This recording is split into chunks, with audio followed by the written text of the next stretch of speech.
Hello, students. I want to talk about life imprisonment today.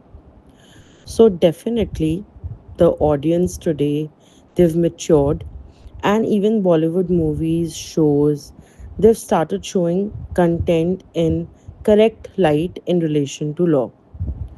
But one area which is still shrouded in confusion and inauthenticity is life imprisonment. Movie shows OTT हमेशा यही दिखाया जाता है कि life imprisonment मतलब 14 years की jail की सज़ा.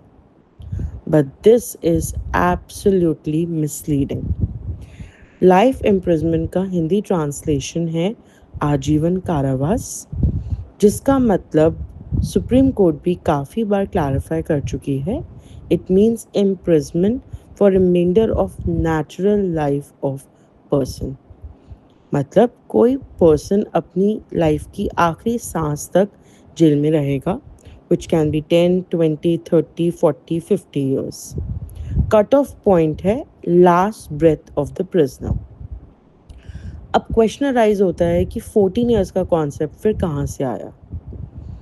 एक्चुअली अगर किसी को लाइफ इम्प्रिजमेंट अवॉर्ड की गई है, let's say to a person jailed for murder, तो रूल यही है कि उसकी सारी ज़िंदगी जेल में स्पेंड होगी.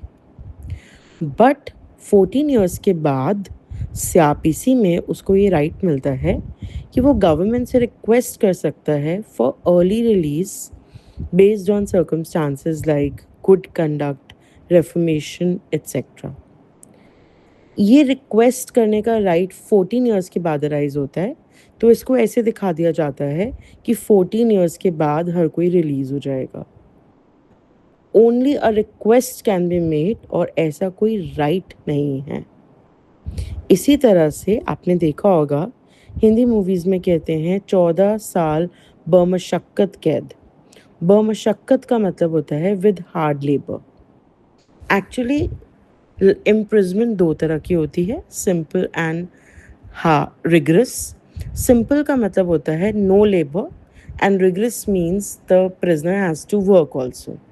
जैसे संजय दत्त को जब इम्प्रिजमेंट हुई थी तो he had to construct chairs in the prison, right. तो अगर किसी को भी लाइफ इम्प्रिजमेंट अवॉर्ड की जाती है तो ये ऑब्वियस है कि वो रिग्रेस इम्प्रिजमेंट ही होगी. So to conclude, life imprisonment means imprisonment for remainder of natural life and not 14 years, and it is always rigorous in nature, never simple. Thank you.